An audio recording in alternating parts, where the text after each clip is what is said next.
গত কয়েকদিনে সারা দেশে বৃষ্টিপাত হচ্ছে। দেশের বেশ কিছু অঞ্চলে হালকা থেকে মাঝারি ধরনের বৃষ্টিপাত হলেও অনেক এলাকায় ভারী থেকে অতি ভারী বর্ষণও দেখা গেছে। আর এরই মধ্যে আবারও সারা দেশে বৃষ্টিপাতের খবর জানিয়েছে আবহাওয়া অফিস।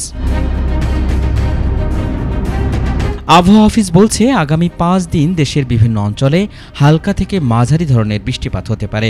বর্তমানে লঘুচাপের বর্ধিত অংশ বিহার, পশ্চিমবঙ্গ হয়ে উত্তর বঙ্গোপসাগর পর্যন্ত বিস্তৃত রয়েছে। মৌসুমী বায়ু বাংলাদেশের উপর মোটামুটি সক্রিয় এবং উত্তর বঙ্গোপসাগরে দুর্বল থেকে মাঝারি অবস্থায় রয়েছে।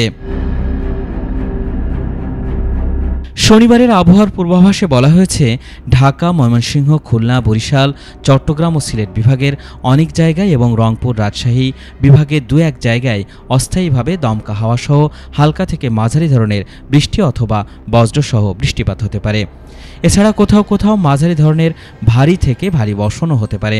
এ সময় সারা দেশের দিন এবং রাতের তাপমাত্রা সামান্য কমতে পারে। এদিকে আগামী কয়েকদিনের আবহাওয়ার পূর্বাভাসে বলা হয়েছে, রবিবার খুলনা, বরিশাল, চট্টগ্রাম ও সিলেট বিভাগের কিছু কিছু জায়গায় এবং ঢাকা ও ময়মনসিংহ বিভাগের 2-1 জায়গায় হালকা থেকে মাঝারি ধরনের বৃষ্টি অথবা বজ্রসহ বৃষ্টির সম্ভাবনা রয়েছে।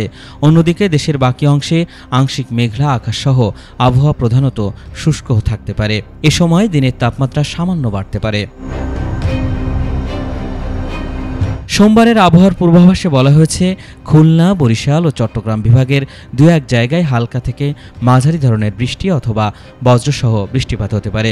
অন্যান্য অঞ্চলে আবহাওয়া শুষ্ক থাকতে পারে এবং দিন ও রাতের তাপমাত্রা প্রায় অপরিবর্তিত থাকতে পারে বলে জানিয়েছে আবহাওয়া অফিস।